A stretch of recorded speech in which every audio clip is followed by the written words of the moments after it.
Toastmaster Edward. Table topics is an opportunity to practice impromptu speaking, because if you're like me, the first time you come up in front of an audience and someone asks you a question, usually you freeze and then you sit down and you realize, wow, I should have said that. And this is an opportunity to practice that, so that when you're put on the spot, so to speak, you'll be able to give a good answer. It's a very tinny microphone. I'm going to start off with, generally with table topics, it's a good idea to analyze a question a little bit and then give the answer. I went to Singapore for the table topics contest finals, and the answers were very, very good. Generally analyze the question and then reply. Do you remember the question for Singapore?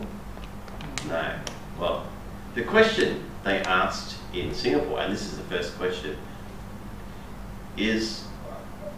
was, if you found a pile of cash on the highway, would you take it or leave it? If you found a pile of cash on the highway, would you take it or leave it?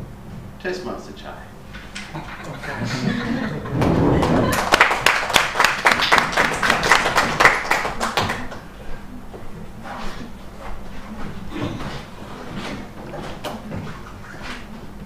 First of all, how come you throw this question to me? You're a lawyer. Oh, that's not a good reason. Table topic master, fellow Toastmasters, and ladies and gentlemen. The money. Please raise your hand to show me that who don't like the money. Nobody, right? I'm the one who like to grab money. But the question is, when you see a pile of money, what do you do with them? What will you do with it, right? I'm not a good person, but I'd like to tell you all that I'm not deserve those money. Why? Because I just see it and I just, oh, maybe I like something, I like something difficult, so it's too easy for me.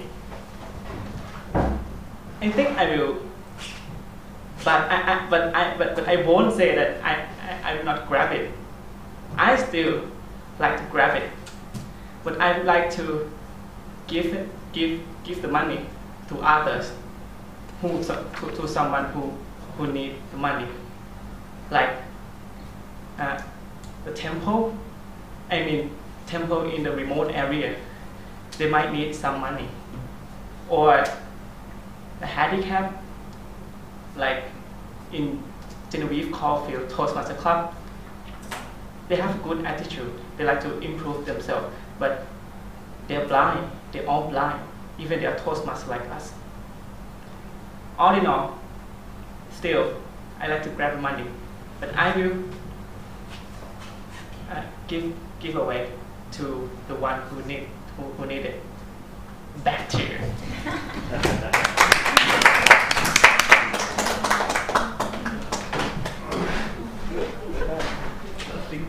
Don't forget your needy Toastmaster friends, will you? When you grab that money. If you were running in a national park and you got attacked by a peacock, what would you do? If you're running in a national park and you were attacked by a peacock, what would you do?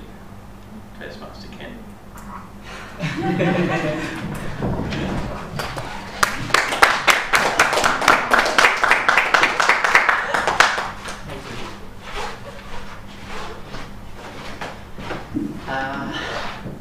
Well, normally I running on the park, but I never see any peacock like Jim Pum said. Anyway, for me, first of all, if I run on the park, normally I run fast, so I hope the peacock cannot catch me up. But in Pum's case, I'm not really sure, maybe he runs slow. Yeah, so in my case, if I found a peacock, normally I will try to run faster and find something to prevent myself. It may be a bike, it may be run after the tree, something like that, to protect myself. So basically the peacock cannot come up to me easily. And in the meantime, I will try to find another people to help. That is an angry peacock try to bite me, something like that. Anyone can help, something like that. And after I get everything ready, I will fight back.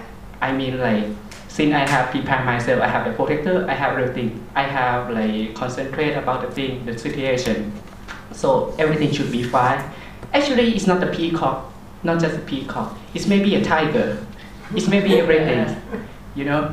So anything that's come to you, first thing you need to concentrate on the thing that's come up.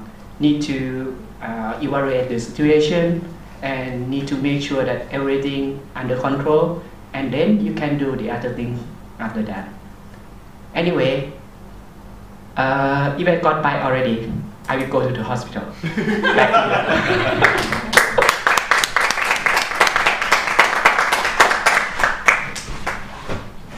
So, quite the pacifist, not the man who's going to kick the peacock. However, there is a problem in a national park here. They have a problem with many, many peacocks getting kicked by runners. So you've been hired as a consultant to advise them on how to solve this problem of peacocks attacking runners and runners kicking the peacocks. If I could ask our visitor, Patrick, to tell us what we can do about this problem.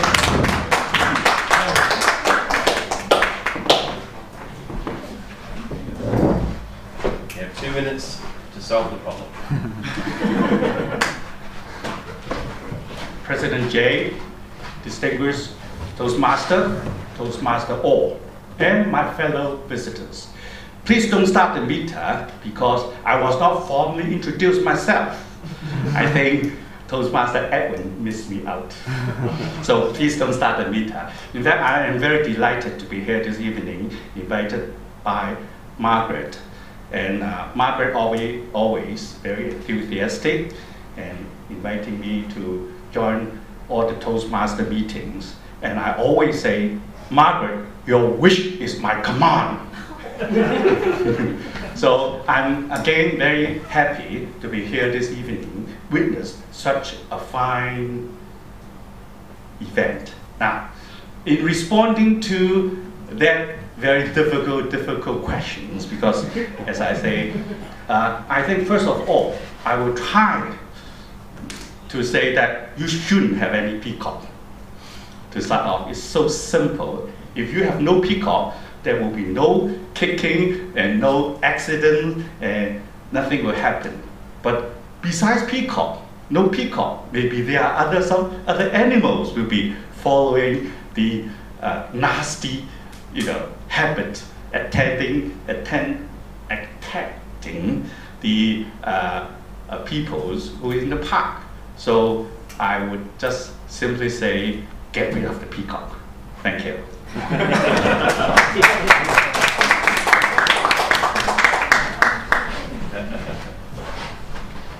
Maybe even more specific instructions could be for the runners to kick harder. Would certainly solve the problem. I'll move on to a very, very general question. Thailand is facing many problems. We've got peacocks attacking runners. We've got the AEC, which presents cause problems, and opportunities. And of course, we've got people in Parliament fighting each other and carrying away the Speaker's chair and all these other fun things, which is actually quite good, because in countries where parliaments are actually working and politicians actually go and screw up the country, so it's probably a good thing. But if you were in politics and you actually had an opportunity to do something, to solve a problem in Thailand, what problem would it be? If you were a politician, you have an opportunity to solve a problem, what problem would it be? And of course, such a question is only appropriate for the president.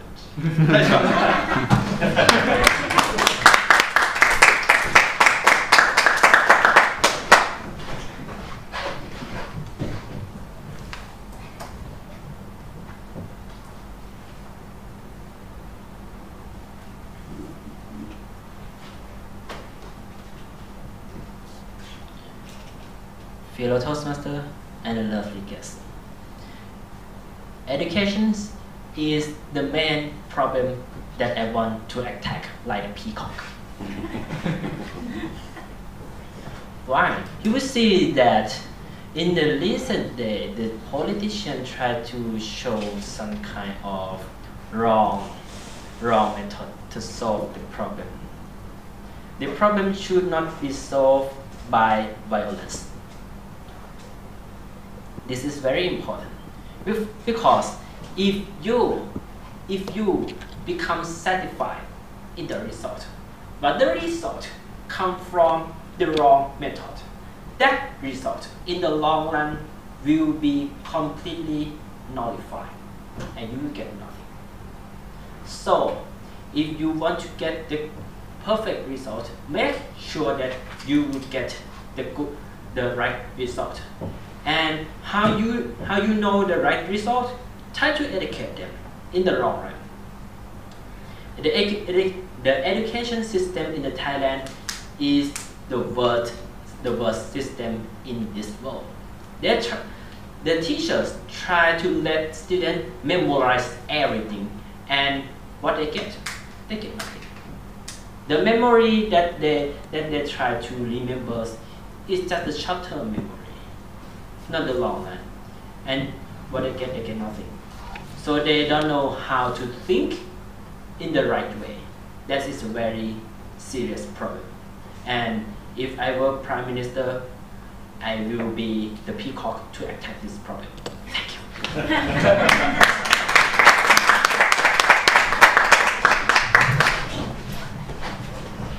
Of course, who would know the problems of the Thai education system better than a law student?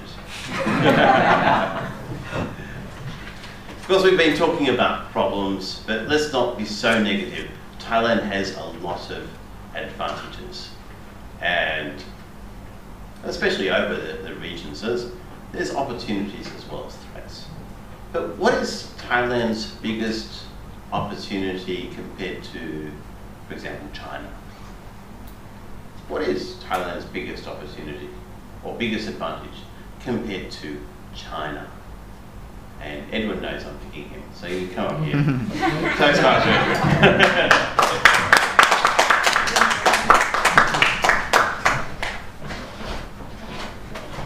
Table topic master, thank you for the question. I believe that Thailand has a lot of advantages. The situation in China is completely different. China is trying to make a mark in the world, and Thailand is not. So from there you can see the contrast. The contrast is very, very contrasting in terms of how the people act towards their own country. But I think the opportunity in Thailand is for foreigners to be here, is to not only be comfortable in this beautiful country, but to work with the people who are beautiful.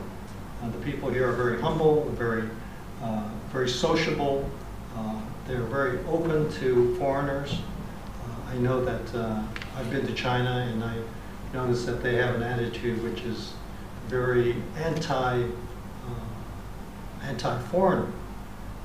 I never thought of China as that, because I always think I'm Chinese by ancestry, but I've always been an American by thinking. So it's difficult for me to think that China would be that type of people. China has a very arrogant attitude, and I think that comes from being a world power or wanting to be a world power. So the advantage here in Thailand is that they're able to accommodate many different thinkings, and I think that's the biggest advantage I have in Thailand. And we can use that as part of our method of understanding how we can fit into the culture, how to fit into the language, learn the language, do things that we don't really think are possibilities. And I think the Thais can also learn from the foreigners, which is not only English, but the way of thinking and the way to improve themselves. Toastmaster.